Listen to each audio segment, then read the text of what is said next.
यहाँ से स्टार्ट है।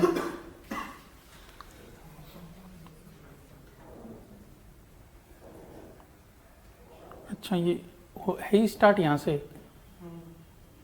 अच्छा ठीक है, तो अपने को क्या करना है? वाक्य शुद्धि, शब्द शुद्धि, संधि, उपसर्ग, पारिभाषिक शब्दावली, विलोम, वाक्यांश के लिए एक शब्द, इनके मैं अभी क्वेश्चंस कराऊंगा 4-5-6 दिन में, जिससे कि अपने साथी जो एपीओ का एग्जाम दे रहे हैं उन्हें भी फायदा हो जाए और आपके लिए सोने पे सुहागा हो जाए।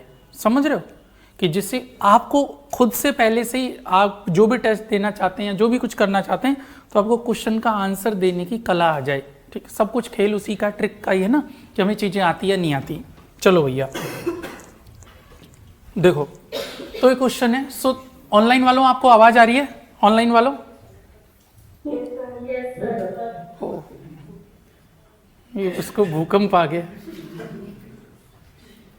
चलो कोई बात नहीं, गलती हो गई है ना। चलो तो ऑनलाइन वालों है ना, पहले बहुत ध्यान से सुनना, एक एक क्वेश्चन को सुनना, क्वेश्चन की बात को सुनना, फिर अपना आंसर देना। अब बात नहीं करेंगे कोई भी, शुद्ध वाक्य का चयन करें। आवाज आ रही है ना सभी को ऑनलाइन में? शुद्ध वाक्य का चयन करें। न्यायाधीश ने साक्षी का परीक्षण किया। न्यायाधीश ने साक्षी का परीक्षण किया। न्यायाधीश ने साक्षी का विश्लेषण किया। न्यायाधीश साक्षी का विश्लेषण थोड़ी करता है। न्यायाधीश ने साक्षी का अन्वेषण किया और न्यायाधीश ने साक्षी का ट्रायल, विचारण किया। बताओ क्या आएगा? देखो, ट्रायल अन्वेषण भी नहीं करता, विश्लेषण भी नहीं करता, विचारण भी नहीं करता, तो क्या करेगा? ये अनुपयुक्त शब्द संबंधी अशुद्धि है। कौन सी अशुद्धि है? अनुपयुक्त शब्द संबंधी अशुद्धि। आपसे टाइप नहीं पूछेगा, है ना? तो क्या किया? परीक्षण किया। शुद्ध वाक्य का चयन करें। एक फूलों की माला, फूल एक है तो फिर वो माला कहां हुई? एक फूल की माला बोलते तो ये गलत। फूलों की एक माला, बिल्कुल, फूल उसमें बहुत सारे हो सकते हैं, तो माला कितनी बनी? बोलो, एक बनी माला। तो फूलों की एक माला जल्दी लाओ। एक फूल की माला है, एक फूलों की माला ही नहीं होगा, तो आंसर क्या होगा? बी। समझ में आ गए? तो फूलों की एक माला। चलो आगे, शुद्ध वाक्य का चयन किया। वो वचन संबंधी अशुद्धि थी जो पीछे थी, क्रमभंग की भी थी। ठीक है, अरे बोलो मत, मन में बोलना है। ऐसे गुरु गुरु गुरु गुरु की आवाज आ रही है, यूट्यूब पे वीडियो जाएगी। ठीक है, शुद्ध वाक्य का चयन करें। मैं यह कलमे खरीद लाया है। कलमे खरीद लाया, समझ ही नहीं आ रहा। मैं यह कलमे खरीद लिए हैं, पता नहीं क्या बोल रहा है। मैंने यह कलम खरीद लिए हैं, जब यह कलम है तो खरीद लिए हैं नहीं, खरीद लिया है। ऐसे मैंने यह कलम खरीद लिया है, तो है में भी ये डॉट है ना, ये गलत लगा हुआ है, अनुस्वार इसमें मिसप्रिंट हो रखा है, तो इसमें डॉट भी हट जाएगा। मैंने यह कलम खरीद लिया है नहीं, है में तो फिर प्लूरल हो गया, तो वचन संबंधी अशुद्धि हो जाएगी फिर, तो डॉट हटा के मिसप्रिंट हो गया, ये डी आंसर होगा। क्लियर है ऑनलाइन वालों? हेलो, शुद्ध वाक्य का चयन करें। सेठ जी, तुम हमारे मालिक हो और हम तुम्हारे नौकर हैं। चलो, सेठ जी, तुम हमारे मालिक हो और हम तुम्हारे नौकर हैं। सेठ जी, आप मेरे मालिक हो और मैं आपका नौकर हूं। सेठ जी, आप मेरे मालिक हैं और हम आपके नौकर हैं। मेरे और हम एक गलत, तुम हमारे हम तुम्हारे, एक इसको देख सकते हैं। सेठ जी, आप मेरे मालिक हो और मैं आपका नौकर हूं, एक इसको भी कर सकते हैं। सेठ जी, तुम मेरे मालिक हो और मैं तुम्हारा नौकर हूं। इसमें पूछ रहा है शुद्ध वाक्य का चयन करें। सेठ जी, तुम मेरे मालिक हो और मैं तुम्हारा नौकर हूं। सेठ जी, आप मेरे मालिक हो और मैं आपका नौकर हूं। और सेठ जी, तुम हमारे मालिक हो और हम तुम्हारे नौकर हैं। देखो, जी लगा दिया आदर सूचक, तो रिस्पेक्ट के सेंस में आ पाएगा, तो हम हमारे तुम तुम्हारे नहीं आएगा। क्लियर? ये तो इसलिए गलत हो गया। सेठ जी, आप मेरे मालिक हो, मैं आपका नौकर हूं। आपका शब्द सेठ जी के लिए आया है और आप भी सेठ जी के लिए आया है, दोनों जगह बराबर रिस्पेक्ट वाचक में आप लगाया है। लगा दिया मध्यम पुरुष में आप, जब आदरार्थक हो, तो ये सही है। सेठ जी तुम मेरे मालिक हो, पहले तो तुम में कह रहा है, फिर कह रहा है और मैं तुम्हारा नौकर हूं, तो सेठ जी तुम तुम्हारा तो हो ही नहीं सकता, क्योंकि जी लगाने से क्या हो जाता है, जी निपात आने से क्या होता है, आपको आप आदरार्थक के अर्थ में लगाना ही पड़ता है। तो इसमें गलती किसकी है ना, गलती निपात और उस सर्वनाम की है, कि जैसा निपात है, जब किसी को आप रिस्पेक्ट देते हो, है ना, जैसे आप पापा से कहो कि पापा जी मैं आपके लिए घड़ी लाया हूं और तुम मेरे लिए क्या लाए हो, वो कहेंगे इधर, पहले आप बोल रहा है, फिर तुम बोल रहा है, फिर आपने कहा पापा जी तुम मेरे लिए क्या लाए हो और मैं तुम्हारे लिए क्या लाया, क्या अच्छा तू जी भी बोल रहा है, तुम भी लगा रहा है, हमें पता है तुम लगाते हैं शिष्टाचार में, ठीक है, लेकिन जब जी लगा लिया, रिस्पेक्ट लगा लिया, बाप के लिए तो आप ही लगाना है, बोलो हाँ या ना। ऐसे ही जब सेठ जी, नौकर सेठ जी से तो आप कह के बात करेगा ना, तो दोनों जगह आप आना चाहिए, ये सही होता, पर इसमें आप आता तो आप दोनों जगह, इसमें सेठ के अर्थ में आ रहा है, तो यहां पे ये वाला सही होगा। चलो अगला देखो, शुद्ध वाक्य का चयन करें। हमारी फौज के पास उबड़ खाबड़ टैंक हैं। टैंक उबड़ खाबड़ थोड़ी होती है, जमीन उबड़ खाबड़ होती है। हमारी फौज के पास लंबा चौड़ा टैंक है, देख लेते। हमारी फौज के पास भारी भरकम टैंक है। हमारी फौज के पास भयानक टैंक है। भाई भयानक तो भय पैदा करने वाला टैंक होता है, हमारी फौज के पास भारी भरकम टैंक हैं। भारी भरकम टैंक हैं, क्योंकि अगर हमारी फौज के पास भारी भरकम टैंक होंगे तो हम दुश्मनों का सामना कर पाएंगे। टैंक में क्या आदमी भी बैठा रहता है, तो भारी भरकम होना उसकी अनिवार्यता होती है। बोलो हाँ या ना। तो अप्रोप्रिएट वर्ड संबंधी अशुद्धि है। क्यों, क्या नाम है योगेश, मुस्कुरा रहे हो? लंबा चौड़ा टैंक है ना। हाँ, ये इसको इस सेंस में भी गलत कर दो, हमारी फौज के पास भारी भरकम टैंक हैं, ये प्लूरल में, उस सेंस में भारी टैंक के सेंस में भारी भरकम एप्रोप्रिएट वर्ड यही आएगा। चलो अगला देखो क्या आ रहा है। डिफाल्केशन शब्द का हिंदी अर्थ इनमें से कौन सा है? गबन, विलंबन, प्रयोग, प्रत्यायोजन, अवज्ञा। बताओ। डिफाल्केशन हैं जी, आपको क्लास में कराया था, याद हो तो। डिफाल्केशन, डिफाल्केशन आज मैंने मेरे YouTube चैनल पे भी कराया है, याद हो तो।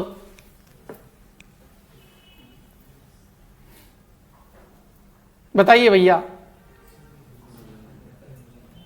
फातिमा, अच्छा जो एपीओ वाले बच्चे, एपीओ वाले अंकित गुप्ता, ध्रुव, कोमल, बताओ। देखो डिफाल्केशन, प्रत्यायोजन किसका था? डेलीगेशन का। प्रत्यायोजन किसका था? डेलीगेशन का। तो याद रखना, गबन चोरी को बोलते हैं। किसको बोलते हैं? माल को छुपा लेने के अर्थ में। तो डिफाल्केशन क्या होता है? गबन होता है। प्रत्यायोजन क्या होता है? डेलीगेशन। फिर अवज्ञा को क्या बोलते हैं? डिसओबीडियंस बोलते हैं वैसे तो, है ना। और विलंबन को क्या बोलते हैं? परिहार, विलंबन, इनके अर्थ में आता है ना। आप तो पढ़ते हो, लॉ के स्टूडेंट हो, आपके नहीं है वो। अरे जब राष्ट्रपति की क्षमादान की शक्ति है, उसमें परिहार और विलंबन नहीं होता क्या? पार्डन तो क्षमादान होता है। सस्पेंशन, विलंबन, ठीक है। चलो, कौन सा विकल्प असुमिलित है? कोरम, गणपूर्ति को बोलते हैं कि लोकसभा में इतना कोरम होनी चाहिए, इतनी गणपूर्ति। हाइपोथेकेशन क्या लिख रहा है? हाइपोथिकेशन, हाइपोथेटिक, ये गलत लिख दिया क्या? हाइपोथेटिकेशन, हाइपोथेकेशन, परिकल्पना। इन कैमरा, बंद कमरे में, और डीड, विलेख। देखो डीड का तो आज ही यूट्यूब पे पढ़ा था मैंने डीड राइटर भी बोला, विलेख लेखक। तो डीड विलेख हो गया और कोरम घनपूर्ति हो गया। एग्जाम में ऐसे ही जो जो पता है उसको पहले अंडरलाइन कर लो, कि अब दो का तो सोचना ही नहीं है। ये दो बचे, इन कैमरा और हाइपोथेकेशन। बताओ भैया। देखो इन कैमरा को बंद कमरे में ही बोलते हैं। इन कैमरा, बंद कैमरे में या बंद कमरे में, दोनों ही बोला जा सकता है। कैमरे में बंद अपाइज एक बहुत अच्छी कविता चलती है रघुवीर साय की, अपने यहाँ पर सिलेबस में 11th क्लास में या 10th क्लास में, ठीक है, राजस्थान में। तो इन कैमरा बंद कमरे में होता है, हाइपोथिकेशन का परिकल्पना नहीं होगा, ठीक है जी। चलो अब धारणात्मक अर्थ में लेते हैं। ब्यूरोक्रेसी, ब्यूरोक्रेट और ब्यूरोक्रेसी अभी करवाया था कल या परसों ही वो ना, ब्यूरोक्रेसी का है शासन तंत्र, अधिकारी तंत्र, जनतंत्र और राजतंत्र। बताओ क्या होगा। मैंने उसमें ये बात भी कही थी कि अगर अधिकारी और शासन में से आ जाए तो कौन सा आंसर लगाओगे, शासन तंत्र, अधिकारी मत लगाना। मैंने उसमें भी बोला है कि अगर आपको पहले आ जाए तो इस पुस्तक के, क्योंकि तुम्हारे दिमाग में क्या चल रहा होगा, ब्यूरोक्रेट मतलब नौकरशाह, ब्यूरोक्रेसी मतलब नौकरशाही तंत्र, अधिकारी तंत्र। उस पुस्तक में जो गवर्नमेंट वाली है उसमें ब्यूरोक्रेसी शासन तंत्र साफ लिखा हुआ है। अपन प्रेफरेंस में किसे रखेंगे, शासन तंत्र को, अधिकारी तंत्र को नहीं लिखेंगे। चलो अगला देखो, कंटेंशन का हिंदी शब्द है प्रतिविरोध, अटल, निर्विवाद, नियत सम्मत। बताओ है? कंटेंशन ये भी आज ही करवाया, सी वाला भी। कंटेंशन इसका प्रतिविरोध, एग्जैक्ट एक ही शब्द लिखा है उस पुस्तिका में, प्रतिविरोध। अच्छे से याद करना है। मस्टर रोल, जो अपने मस्टर रोल के पैसे वगैरह मिलते हैं, बताओ क्या कहते हैं, उपस्थिति पंजिका। बहुत बढ़िया, ठीक है जी। चलो नरेगा पंजिका। छात्रावास में कौन सी संधि है, देखो लेफ्ट टू राइट चलने पर आ की मात्रा मिल जाए। अब 3 जगह मिल गई आ की मात्रा, आप कहोगे तेरा तो नियम ही खत्म हो गया। तो मैंने क्या बोला है, जहां भी आ की मात्रा मिले उसके बाद वाले हिस्से को बोल के देख लेना, ए या आ के साथ, है ना। तो 6 और छा कि यार इसका कोई अर्थ नहीं निकल रहा, तो पहले इस पे चल लो छात्र और छात्रा की, छात्र भूल गया कि गुरु आवास हो जाएगा। चलो तो यहाँ पे छात्र मीनिंगफुल निकल गया, इधर आ की मात्रा लगाने से आवास मीनिंगफुल निकल गया। ए प्लस आ बराबर दीर्घ संधि में आ हो जाएगा, तो क्या हो जाएगा, छात्रावास। तो आंसर डी हो जाएगा। चलो अगला क्वेश्चन देखते हैं। निम्नलिखित में से देवालय का संधि विच्छेद क्या होगा। मैंने आपको क्या बताया, अगर लेफ्ट टू राइट चलने पर आ की मात्रा मिल जाए दीर्घ संधि का हो सकता है जिसमें, अब सुनो पहले ट्रिक समझो, बात मत करो और अपने आप से मत गुनगुनाओ। आपको क्या करना है, जिसमें आ की मात्रा लगे हो उसे अंडरलाइन करो। अगर आ की मात्रा दीर्घ संधि का होगा तो 2 ही ऑप्शन है, बोल के देख लो। देवा, तो देवा तो सन्नी देओल था, देवा की अदालत है ना, तो देवा तो होता नहीं है। तो देव कि यार ये सही है, देव हो गया, देवा तो होगा नहीं। अब इसमें किसकी मात्रा लग रही है, आ की, तो आलय कि यार आलय माने घर होता है, तो चलो अलय की जरूरत ही नहीं है, देव प्लस आलय बराबर देवालय। ऑप्शन में आ जाएगा पहला। प्रति प्लस एक से कौन सा शब्द बना है, देखो प्रति प्लस एक, हमें पता है यदि प्लस से पहले छोटी ई या बड़ी ई की मात्रा आ जाए, उसके बाद कोई असमान स्वर आ जाए तो क्या करना है, कुछ नहीं करना। जिसमें छोटी ई की मात्रा या बड़ी ई की मात्रा लगी है उसे आधा लिखो, ई जब आया है तो उसे ये लिख दो, इसको डिलीट कर दो। इधर किसकी मात्रा है, ए की, ए लगा दो और बाद का लिख दो, लो हो गई संधि। कौन सी संधि होगी, यण संधि।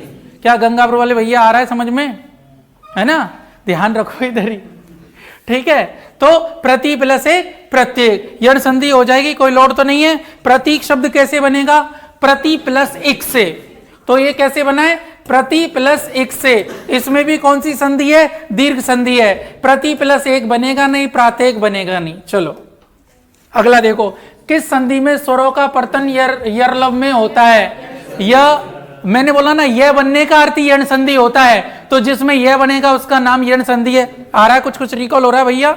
चलो तो यण संधि हो जाएगा, ज्यादा लोड लेने की जरूरत नहीं है। यण संधि कैसे बनेगा, यदि प्लस से पहले, प्लीज बोलो मत, छोटी ई या बड़ी ई की मात्रा हो और प्लस के बाद असमान स्वर हो तो क्या हो जाता है, ई का छोटी बड़ी यह में बदल जाते हैं। जब प्लस से पहले छोटा ऊ या बड़ा ऊ हो और प्लस के बाद असमान स्वर हो तो ऊ या छोटे ऊ की मात्रा या बड़े ऊ की मात्रा व हलंत में। यदि प्लस से पहले री हो और उसके बाद असमान स्वर हो तो री र हलंत में बदल जाता है, और री के बाद असमान स्वर हो तो री लय में बदल जाता है। क्लियर है, बोलो हाँ या ना। मातृनाम, मातृनाम का शुद्ध संधि विच्छेद है। मैंने आपको बताया दीर्घ संधि में यदि री के बाद री हो तो बड़ी री हो जाती है ना, बोलो हाँ या ना। अब इसमें देखते हैं री के बाद री होगी क्या, क्योंकि अगर त्रय त्रिशूल होता तो ही यण संधि मानते हम, त्रय त्रिशूल तो है नहीं, तो हम क्या करेंगे, मात नहीं होगा क्योंकि री आ रहा है। तो मैंने आपको 2 तरीके बताए थे कि ये वाली डबल री तो लिखते नहीं है, वो सिंगल जैसे मातृन ये सब लिखते हैं, तो है ना मातृ प्लस ऋणाम, तो मात नहीं होगा, ठीक है, और अगला विकल्प मातर भी नहीं होगा, तो क्या होगा, मातृ प्लस ऋणाम। आराम से कर पाओगे ऑनलाइन वालों? गुण संधि नहीं, ये तो दीर्घ संधि है। कौन बोला गुण? अरे भाई, मातृ प्लस ऋणाम, री के बाद री आ रही है ना, तो री के बाद री आ रही है तो डबल री बनेगा। पर लिखने में ऐसे ना लिख के हम क्या लिखते हैं, ऐसे आता है हमें एग्जाम में, मातृनाम। क्लियर है? हेलो, तो ये तो दीर्घ संधि है। अच्छा सॉरी,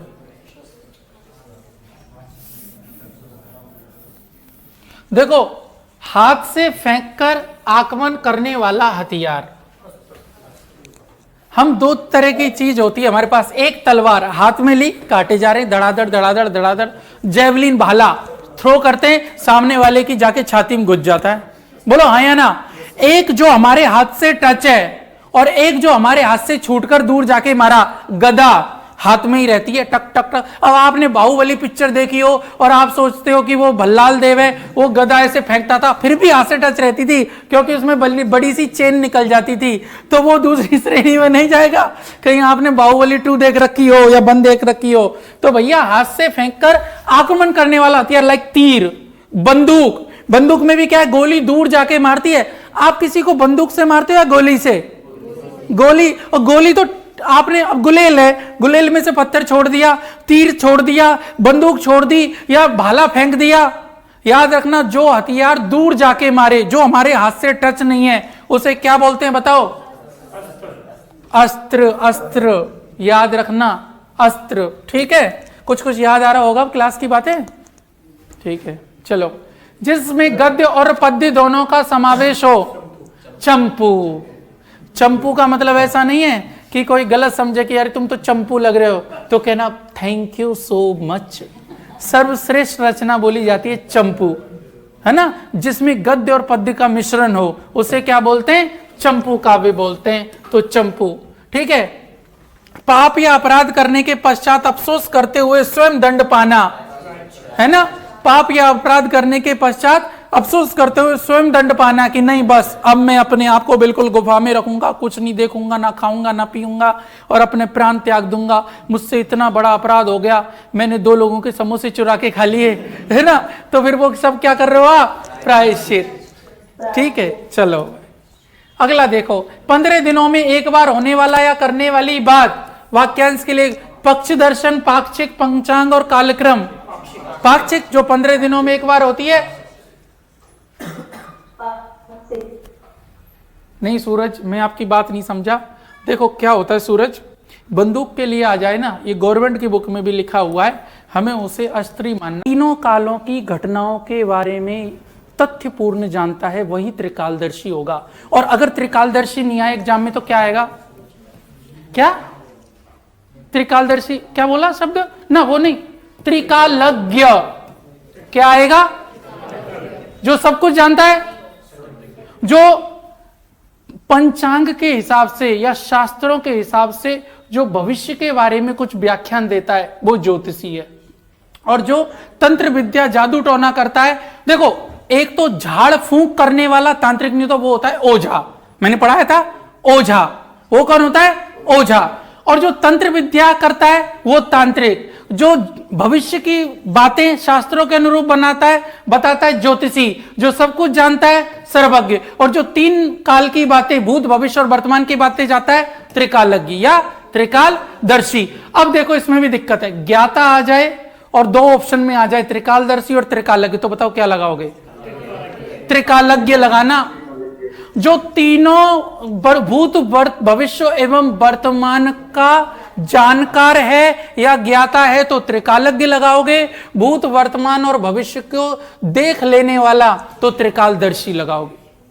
ऑप्शन के आधार पर आंसर देना है। सुंदर नेत्रों वाली स्त्री, मीनाक्षी, वो तो मीन जैसी आंखों वाली हो गई। मृगनयनी, मृग के नैनों के समान नैनों वाली हो गई। सुलोचना, सुंदर लोचन वाली हो गई। सरोजिनी, सरोजिनी तो कोई है ही नहीं, आंखों से मतलब ही नहीं है।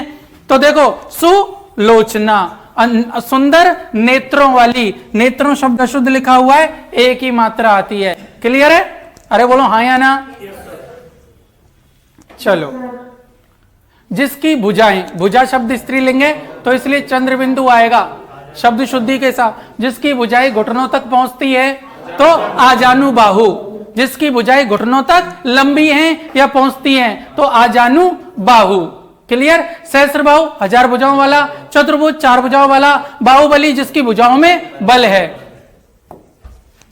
किसी वस्तु को प्राप्त करने की तीव्र इच्छा,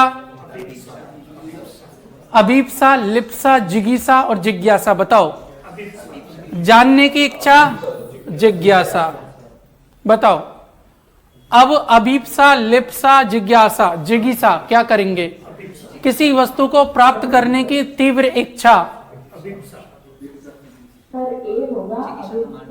अभी माने अभी आते ही, अगर तीव्र इच्छा आ जाए, लालसा युक्त इच्छा आ जाए तो लिप्सा, लालच युक्त इच्छा हो तो लिप्सा, अगर वैसी इच्छा है सिर्फ प्राप्त करने की तीव्र इच्छा तो अभीप्सा। जिगीसा और विजिगीसा लेते हैं जीतने के अर्थ में। किसके अर्थ में? जीतने के अर्थ में, जीतने की इच्छा। अरे बोलो हाँ या ना? जिगीसु या विजिगीसु, या जिगीसा या विजिगीसा, बोलो हाँ या ना? चलो, अंतरंग शब्द का विलोम होगा अंतर प्लस अंग। अंतरंग मैंने उपसर्ग में करवाए थे, अतिरिक्त जो करवाए थे उपसर्ग में। तो बहिर, अंतर का क्या होता है? बहिर। अंतस का क्या होता है? बहिष। तो देखो, अंतरंग का बहिरंग। अरे बोलो हाँ या ना? बाह्य का क्या होगा विलोम शब्द? मर जाएगा यहां से, हैं? बाह्य का क्या होगा? आंतरिक। गोपनीय का क्या होगा? सार्वजनिक। सार्वजनिक होगा? सार्वजनिक का तो निजी होता है। प्रकट या प्रकट या प्रकट नहीं है। गहन का क्या होगा? हैं? छितरा। बताया नहीं था कि छितरा? हे भगवान, छितरा। चलो, चित्रा नहीं छितरा। चलो, गहन डेंस, डेंस फॉरेस्ट, गहन वन, घना बोलते हैं गहन को, तो गहन का छितरा हो जाएगा बस। औचित्य शब्द का विलोम शब्द क्या होगा? तंद्रा। तंद्रा तो आलस्य को बोलते हैं, ये तो नहीं होगा। अवनति उन्नति का होता है। समीचीन, किसी चीज को अगर सही मात्रा में हम लेते तो उसे समीचीन बोलते हैं कि, या फिर वो वहां पर सही प्रतीत होती है कि जैसे महिला सशक्तिकरण के लिए बनाई गई ये योजना या ये प्रयास यहां समीचीन प्रतीत होते हैं। ठीक है, लेकिन औचित्य का अनौचित्य होगा। बोलो हाँ या ना राहुल जी? ठीक है। उद्धत शब्द का विलोम होगा। बताओ, मैं बता चुका हूं उद्धत का। विनयशील, पतनोन्मुख, सुस्त, सरल। उद्धत का देखो विनयशील ही होगा। ठीक है, याद रखेंगे उद्धत का विनयशील। उद्धत विनयशील। पतनोन्मुख, पतनोन्मुख नहीं होता, पतनोन्मुख होता है। तो पतनोन्मुख का क्या होगा विलोम शब्द? हैं? विकासोन्मुख। ठीक है। सुस्त का दुरस्त। सुस्त का आलस्य कैसे हो जाएगा? चुस्त। चुस्त, चुस्त। ठीक है, याद रख लोगे। और सरल का याद किया। तुम ऐसे डाउन कैसे, टफ लग रहा है क्या? अच्छा, इसलिए मुंह उधर जाता है तुम लोगों का। तुरंत ही 2 बजे भी इनके चेहरे पे 12 बजने लग जाते हैं। ठीक है, चलो कोई बात नहीं, आएगा, धीरे धीरे आएगा। उत्तीर्ण का विलोम शब्द क्या होगा? अनुत्तीर्ण। फेल मत कर, फेल मत कर देना। कोई बोला बच्चा कि उत्तीर्ण का फेल, अनुत्तीर्ण होगा। पूरक नहीं होगा, उत्तीर्ण का पूरक नहीं होगा। और असफल का क्या होगा? हाँ। ऐश्वर्य शब्द का विलोम शब्द होगा? अश्व तो होता है घोड़ा, ऐरावत हाथी का नाम है। खुशी और प्रसन्नता इसके विलोम लग नहीं रहे, कष्ट और शोक इससे एप्रोप्रिएट बैठ नहीं रहे। तो ऐश्वर्य का दारिद्र्य और ऐश्वर्य का अनैश्वर्य, तो ये हो जाएगा। आयोजन शब्द का विलोम होगा? नियोजन, वियोजन, सुयोजन, योजन। बताओ, आ का वी होता है ना, तो आयोजन का वियोजन, सुयोजन, योजन ये तो होंगे ही नहीं ना। नियोजन ये होते, नियोजन तो प्लानिंग को बोलते। बोलो मत। अनाथ का विलोम शब्द क्या होगा? सनाथ। कोई लोड ही नहीं है। धनवान, जगन्नाथ, संरक्षक तो मिसकंडक्ट। दोषी, अपराधी, दुर्व्यवहार, कदाचार। बताओ, कदाचार। याद कर रखे ये तो तुमने, तब तो आके एकदम खुल के आ जाती है सबकी। ठीक है। ऑन प्रोबेशन क्या होगा बताओ? परिवीक्षाधीन। ऑन प्रोबेशन, प्रोबेशन को परिवीक्षा बोलते हैं, तो ऑन प्रोबेशन परिवीक्षाधीन। सुपर एन्युएशन के लिए, सुपर एन्युएशन वो सही है। अरे बोलो, आ गया क्या सुपर एन्युएशन?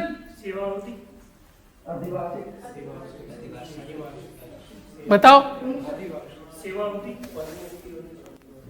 पदमुक्ति, सेवानिवृत्ति कहां से हो जाएगा? बताओ ऑनलाइन वालों।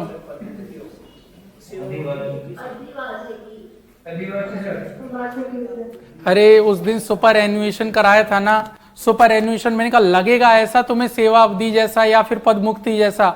सुपर एन्युएशन मतलब अधिवार्षिकी अपने को लगाना है। ठीक है, ये तुमने रट के बैठ गए क्या? तो हाँ, अकाउंटेंट जनरल, इसको तो बता दो अकाउंटेंट जनरल को।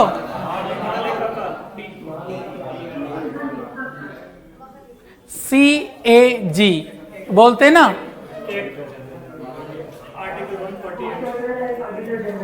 तो लेखा विधिकार नहीं होगा, महानिदेशक नहीं होगा, महालेखापाल नहीं होगा, क्या होगा? Accountant general. कौन होगा? महालेखाकार। निम्नलिखित में से कौन सा शब्द अंग्रेजी का समानार्थी हिंदी का मानक शब्द नहीं है? वीजा, पारपत्र, एग्रीमेंट, अनुबंध, कॉलम, स्तंभ और कंप्यूटर संगणक। हैं जी? एक बार ऑनलाइन वालों को भी सुन। अरे तुम मत लड़ो आपस में, रुक जाओ ऑनलाइन वालों से। हाँ ऑनलाइन वालों, देखो वीजा को पारपत्र बोलते, वीजा को पारपत्र बोलते, पक्की बात है ना। तो पासपोर्ट को क्या बोलते हैं?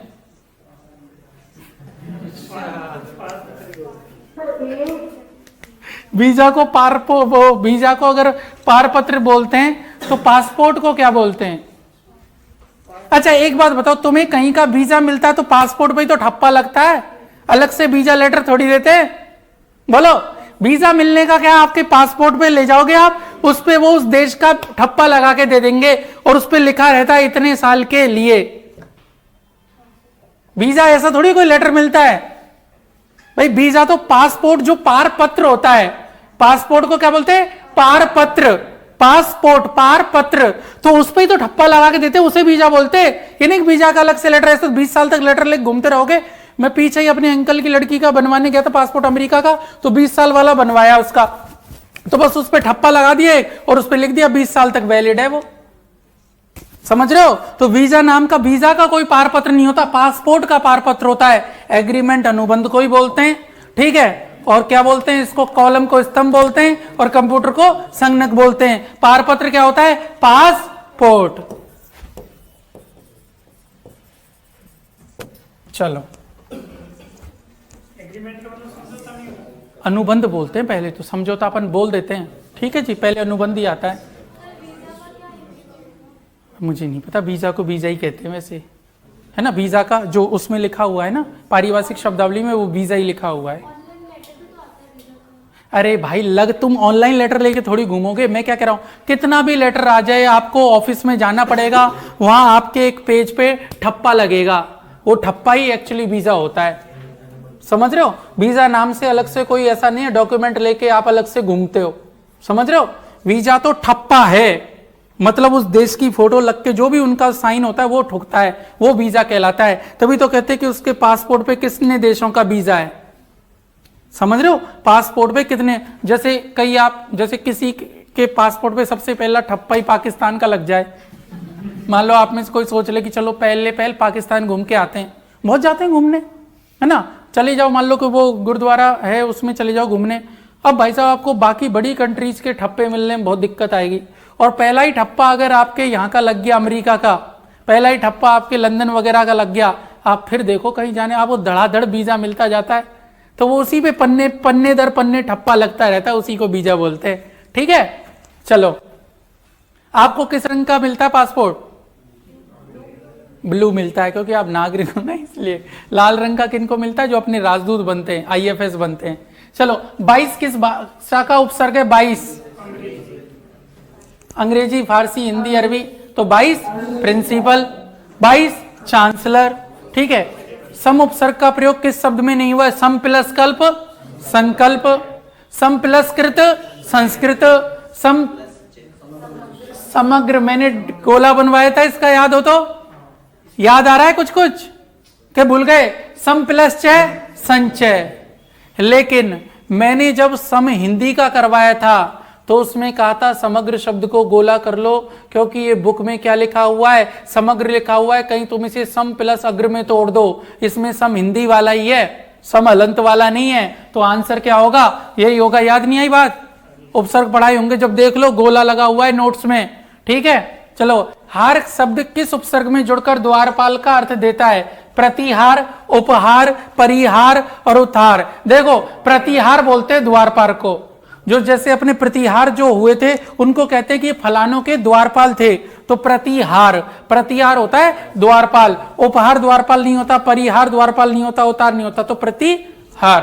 क्लियर है? चलो अध्यक्ष, अधिकार, अधिक्षण शब्दों में प्रयुक्त उपसर्ग है। मैंने क्या बताया था? यदि किसी भी शब्द में अधि मिल जाए, छोटी अधि मिल जाए और बड़ी अधि मिल जाए, तो कौन सा उपसर्ग होता है? छोटी अधि होता है, तो अधि उपसर्ग है। ठीक है, निम्नलिखित में से किस शब्द में प्रय उपसर्ग का प्रयोग नहीं हुआ है?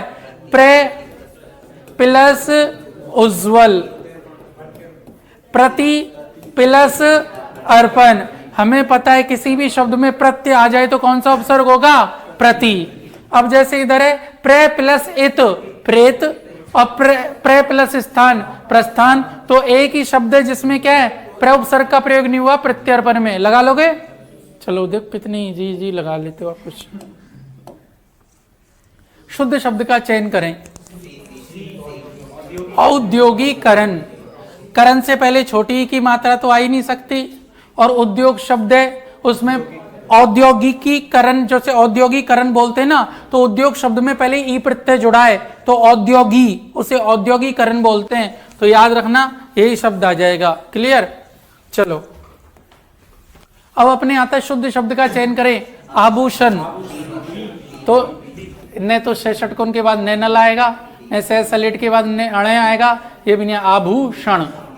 शुद्ध शब्द का चयन करें। आशीर्वाद, अपन ने पढ़ा था आशीर्य, है ना, तो आशीर्य में आशीर्वाद, रे बाद में बोल रहा है, तो रे जो है वे के ऊपर अर्रा बन के लग जाएगा। ठीक है, आशीर्वाद। शुद्ध शब्द का चयन करें। अंतःकरण, विसर्ग वाले में बताया था, अरे बोलो हाँ या ना? विसर्ग वाले जब शब्द बताए थे उनमें बताया था ना अंतःकरण, प्रातः काल। ठीक है, लेकिन अतः एव नहीं होता, इसको ध्यान रखना, ये अतएव होता है। अगर आ जाए तो अतः एव नहीं होता, बोलते अतएव में। अंतःकरण। शुद्ध शब्द का चयन करें। औषध, औषधि, औषधि और औषधि। देखो मैंने आपको शब्द बताया, अब देखो सुन लो। मैंने बताया था क्लास में कि अगर औषधि आए तो उसमें सिंगल मात्रा आएगी, औषधि, औषधि। अगर इसमें अ प्रत्यय लग जाए तो क्या होता है? अ प्रत्यय की वजह से ओ बन जाता है, औ बीच का एज इट इज, ध की ई की मात्रा हटके ए की मात्रा लग जाती है, तो शब्द होगा औषध। क्लियर है? चलो शुद्ध शब्द का चयन करें। मैथिली, मैंने आपको बताया 3 अक्षरों के नाम हो, स्त्रियों के नाम हो, इनी, इनी, इली, अगर कुछ आ रहा हो तो मैथिली में तो याद रखना मैथिल, मिथिला शब्द है। कौन सा शब्द है? मिथिला शब्द है। इसमें अगर अपत्यवाची प्रत्यय ई लगाया तो जो मिथिला क्षेत्र की है वो मैथिली, तो ई का क्या हो गया? आई। भाई ई का क्या होगा? देखो आपने अभी पढ़ा नहीं है, पीछे नहीं हो ना आप, तो ठीक है, देखो एक नियम होता है, क्या नियम है समझ लो। अपत्यवाची प्रत्यय होता है एक ई। यदि ई अपत्यवाची मतलब संतानवाची प्रत्यय के रूप में आए तो जिस भी शब्द के अंत में ये प्रत्यय लगेगा उस शब्द के प्रथम वर्ण की ए की मात्रा को आ में, उस शब्द के प्रथम वर्ण की छोटी ई, बड़ी ई और ए की मात्रा को आई में, उस शब्द के प्रथम वर्ण का छोटा ऊ, बड़ा ऊ और ओ की मात्रा को औ में परिवर्तित कर देते हैं। तो जो मूल शब्द है वो है मिथिला। मूल शब्द कौन सा है? मिथिला। मिथिला क्षेत्र की है, इसलिए उसमें ई प्रत्यय लगाया तो ई प्रत्यय की वजह से मी बन जाएगा मई। तो मैं पे आई की मात्रा लग गई, प्रत्यय से बीच वाले वर्ण पर कोई परिवर्तन नहीं होता, ये एज इट इज लिख दिया। अब ई की मात्रा आखिरी वर्ण में लग जाएगी तो शब्द क्या बनेगा? मैथिली। क्लियर है सभी को? अरे बोलो हाँ या ना? तो कौन सा होगा आंसर? बी। ठीक है, चलो अगला देखो, शुद्ध शब्द का चयन करें। प्रतिस्पर्धा, बताओ कौन सा होगा? देखो इस पर्धा पै के बाद रर्रा बोल रहा है तो इस पे आना चाहिए था, तो ये गलत। प्रति बड़ा होगा नहीं। अब ये प्रतिस्पर्धा और प्रतिस्पर्धा, इसमें से कौन सा सही है? डी। क्योंकि अपन प्रतिस्पर्धा थोड़ी बोल रहे हैं, स्पर्धा ऐसे थोड़ी बोल रहे हैं, तो ये गलत हो जाए, प्रतिस्पर्धा। ठीक है, चलो शुद्ध शब्द का चयन करें। महत्वाकांक्षा, देखो महत प्लस त्वय, तो शब्द दो तय अधूरे हैं तो एक दूसरे के ऊपर चढ़ जाएंगे तो महत्व बन गया। अब आकांक्षा, तो ए प्लस आ बराबर आ, तो शब्द में डबल तय आएंगे, महत्वाकांक्षा। लो भैया, नहीं डबल तय नहीं है तो वो तो अपन लगाते थे, ये तो मिसप्रिंट है भैया। ठीक है, महत्वाकांक्षा, तो ये पहला सही होगा। ठीक है, ये तो टाइपिंग मिस्टेक हो गई है कोई। ठीक है यार, डबल तय आ नहीं रहा होगा, कई बार कंप्यूटर आजकल ऐसे आ गए ना, तो जिनमें कीबोर्ड वगैरह में डबल तय ऊपर नीचे लग नहीं पाती कईयों में। शुद्ध वाक्य का चयन करें। उसकी अग्रिम जमानत मंजूर हो गई, उसकी आगामी जमानत, आगामी जमानत तो बोलते ही नहीं है अपने, तो कौन सी बेल होती है? पारिभाषिक शब्द एंटीसिपेटरी बेल, अग्रिम जमानत। तो अगली जमानत बोलते नहीं है, अस्थायी जमानत बोलते नहीं है, तो ये उस तरह की अप्रोप्रिएट वर्ड की अशुद्धि है। उपयुक्त शब्द चयन की तो उसकी अग्रिम जमानत मंजूर हो गई। चलो शुद्ध वाक्य का चयन करें। मेरा पुत्र और पुत्रवधू शिमला गए हैं, मेरा पुत्र और पुत्रवधू शिमला गई है, मेरा पुत्र और पुत्रवधू शिमला गया है, मेरे पुत्र और पुत्रवधू शिमला गए हैं। बताओ।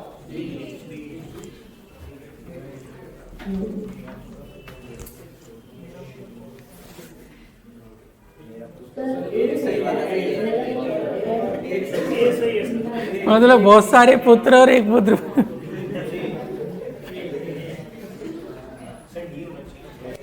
समझ रहे हो भावना?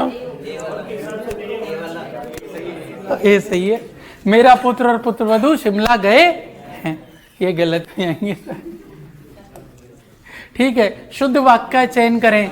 सीता की चरित्र अच्छा है, सीता की चरित्र अच्छी है, चरित्र तो लड़का है ना, सीता का चरित्र अच्छा है। लो भैया, चरित्र लड़का है तो अच्छा आएगा, सीता का चरित्र अच्छा है। क्या देख रहे हो भैया? अगला देख रहे हो क्या? शुद्ध वाक्य का चयन करें। मैं गाने की कसरत कर रहा, गाना उठा रखा और गाना को,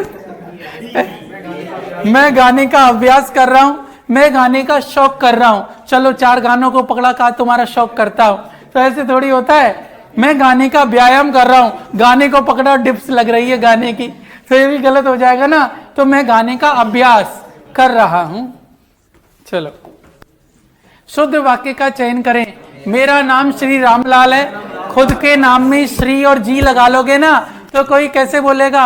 हाँ, जैसे मान लो देवी अगर कह दे मेरा नाम श्री देवी जी है, ये भाई सही है ना। और देखो अब छोरियों का हंसने का मौका मिला कि हमेशा हमारी वजह होती है, आप मिला मौका कि मेरा नाम श्रीदेवी जी है, तो मैं आगे कल से मान लो रिस्पेक्ट दूं श्रीदेवी जी को, तो कैसे दूंगा? श्री श्री देवी जी जी, श्री श्री देवी जी जी, है ना? तो या देवी जी जी बोलना पड़ेगा, तो कि ये तो जीजी है ही नहीं, जीजा है। ठीक है, तो दिक्कत हो जाएगी ना, बोलो। तो इसलिए खुद के नाम के साथ श्री और जी नहीं लगाते, तो मेरा नाम रामलाल है। ठीक, चलो शुद्ध वाक्य का चयन करें। मैं पानी मेरे लिए रख के गया ना, पानी पी लेता हूं।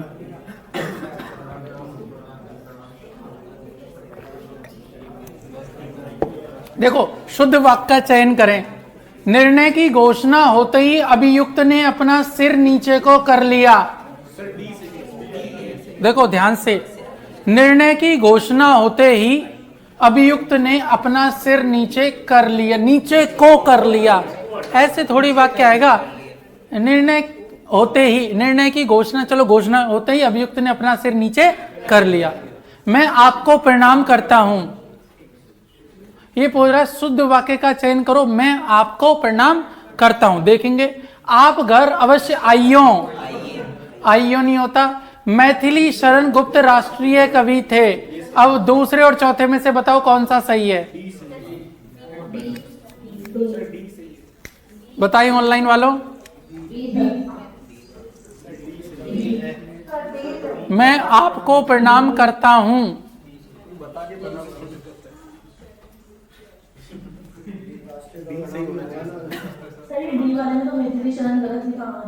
मैथिली शरण तो सही लिखा हुआ है।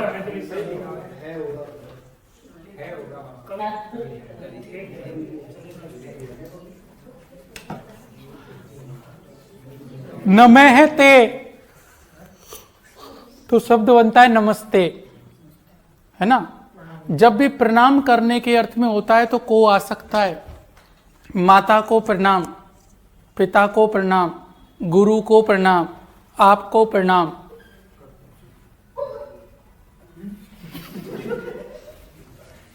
ठीक, अरे माइक बंद कर दें। अंकिता जालौर, बताओ कौन सा सही होगा? मैथिली शरण गुप्त राष्ट्रीय कवि थे। मैं आपको प्रणाम करता हूं।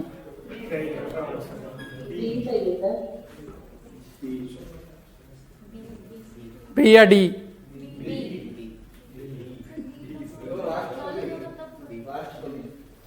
राष्ट्र कवि, हाँ अब पकड़े बात को। राष्ट्रीय कवि नहीं होता, राष्ट्र कवि, है ना? जैसे राष्ट्र कवि मैथिली शरण गुप्त उपाधि है, ये राष्ट्र कवि होना उपाधि के सेंस में आता। राष्ट्रीय कवि नहीं बोलते, राष्ट्र कवि बोलते हैं। तो गलती, क्योंकि यहाँ राष्ट्रीय कवि लिखा हुआ है, बस इसी की गलती है, राष्ट्र कवि आएगा अपने। मैं आपको प्रणाम करता हूँ एकदम शुद्ध है, क्योंकि आपको ही प्रणाम करने के सेंस में को आता है। ठीक है, हाँ जी बोलो।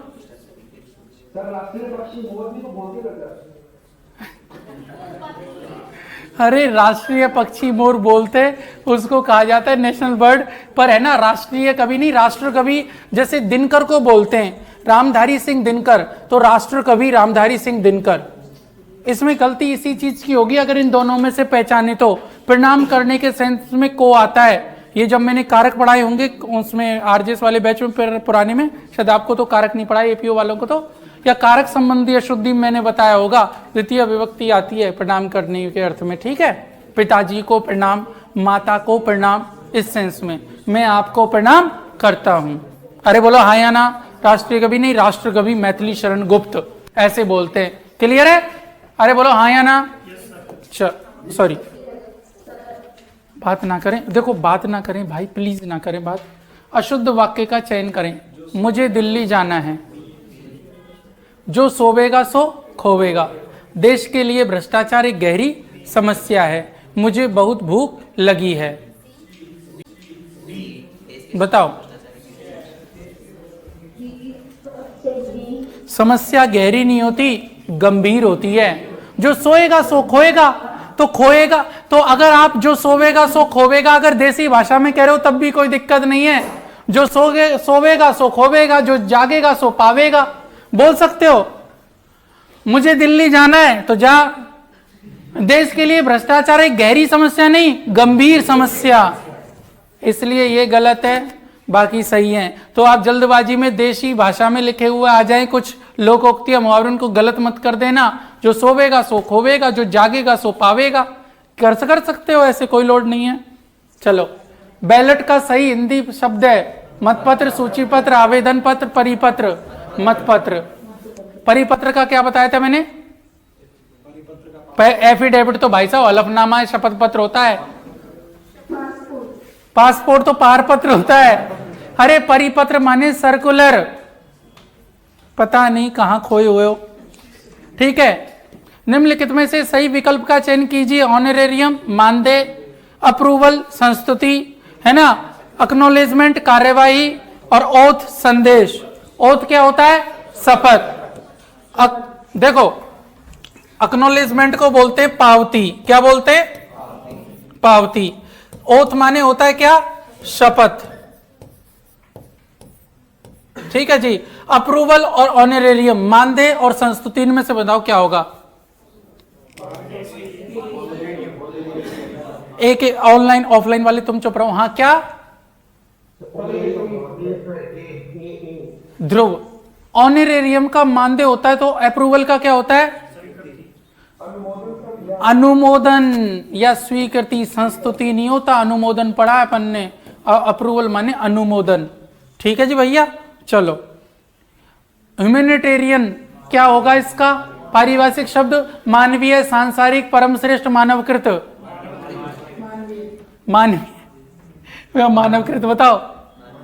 देखो, सांसारिक होगा नहीं, परमश्रेष्ठ होगा नहीं, हैं जी?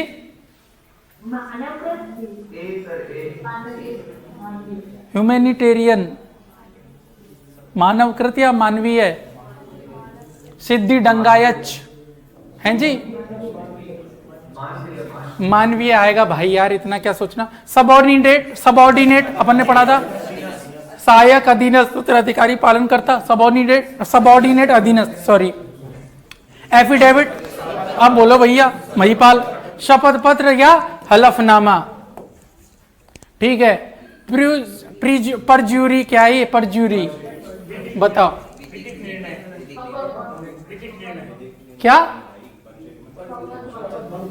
परज्यूरी बताओ। शपथ भंग, ये शपथ भंगी है ना। 2-3 भंग वाले पढ़ाए थे, एक तो ब्रीच ऑफ ट्रस्ट, एक ब्रीच ऑफ कॉन्ट्रैक्ट, और एक परज्यूरी ये बताया था। तो इसमें शपथ भंग है, वो संविदा भंग है और विश्वास भंग है। भंग वाले 3 ही थे अपने। ग्रेच्युटी, ये तो सबको याद हो गया होगा, बताओ। ग्रेच्युटी बताओ भैया, ऑनलाइन वालों। निर्वाह भत्ता कैसे हो जाएगा ग्रेच्युटी भाई? आनुतोषिक होगा ना ग्रेच्युटी तो। चलो, अकाउंटेबिलिटी,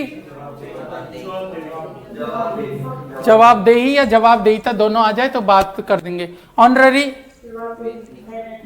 अवैतनिक, अवैतनिक, वैतनिक नहीं, अवैतनिक। इनमें से कौन सा शब्द मैनिपुलेशन का हिंदी पारिभाषिक नहीं है? हस्तकौशल, प्रकलन, अतिशयनता और जोड़तोड़। अतिशयनता का क्या है फिर? हस्तकौशल मैनिपुलेशन बोलते, प्रकलन मैनिपुलेशन बोलते, जोड़तोड़ मैनिपुलेशन बोलते, अतिशयनता मैनिपुलेशन को नहीं बोलते, याद रखना। ठीक है। मैंने मैनिपुलेशन जब शब्द आया था तो मैनिपुलेशन में बोला था कि तीनों चारों याद करके जाने। प्रत्येक का संधि विच्छेद सबको पता है। प्रति प्लस एक अभी कर चुके थे अपन। ए अतिशयनता का यार मुझे एग्जैक्ट इंग्लिश वर्ड अभी याद नहीं आ रहा। अतिशयनता, ठीक है। संसार का संधि विच्छेद सम प्लस सार, सह के ऊपर डॉट लगाए, सब में टूट जाएगा। पितृ प्लस अनुमति, री के बाद असमान स्वर आ जाए तो रे हो जाता है, तो आपको कुछ नहीं करना। त्रय त्रिशूल, त्रय त्रिशूल बोल, ठीक है। तो क्या है? त्रय त्रिशूल के बाद क्या है? ओ सॉरी, री की मात्रा के बाद आ गया, असमान स्वर आ गया तो री रे में बदल जाएगा। मैंने आपको एक तरीका बताया है कि आप कभी भी प्लस से पहले त्रि देखो, उसके बाद कोई भी स्वर देखो री के अलावा कुछ नहीं करना, उस दर के बाद मात्रा लगा देना तेरे त्रिशूल में। तो एक ही मात्रा लगा दी, इन दोनों को काटो, पहले और पीछे का एज इट इज लिख दो, लो हो गई संधि पितृनुमति। कौन सी संधि होगी? यण। कहां गया? पितृनुमति। ये सी क्यों होगा भाई? बी होगा ना पितृनुमति। आ की मात्रा कहां से लगा दी आपने? विद्यार्थी में कौन सी संधि है? विद्या प्लस अर्थी, दीर्घ संधि। ठीक है। महोर्मी का संधि विच्छेद होगा। ओ मिल गया, ओ मिलने पे गुण संधि, तो ऊपर के ओ को कर दो साइलेंट। बोल के देख लो ए और आ में, जहां पे ओ की मह और महा, कि यार मह नहीं होता महा होता है। अब बाद का एज इट इज लिख दो।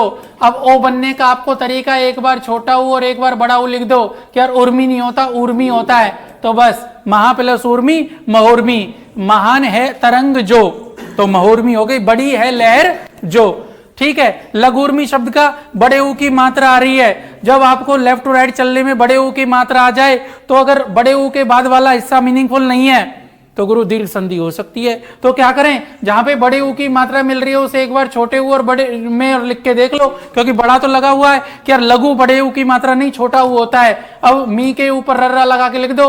अब इधर दो ही तरीका, या तो छोटा ऊ या बड़ा ऊ, कि यार उर्मी में छोटा नहीं आता बड़ा आता है, तो लघु प्लस उर्मी, लघु उर्मी। बोलो बन गया।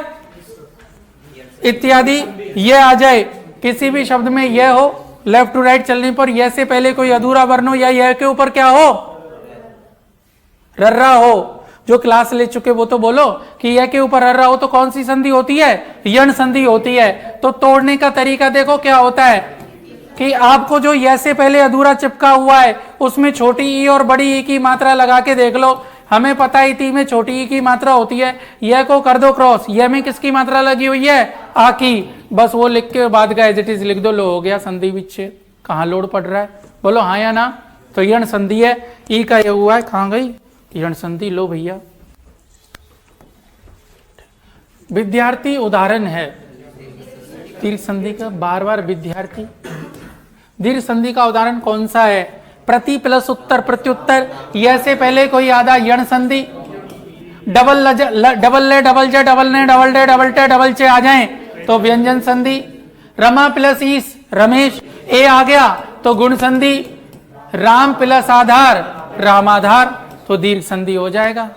शब्द प्लस अर्थ में कौन सी संधि होगी? तो भैया ए प्लस ए प्लस ए क्या होगा? आ बन जाएगा, शब्दार्थ दीर्घ संधि बन जाएगी। ठीक है।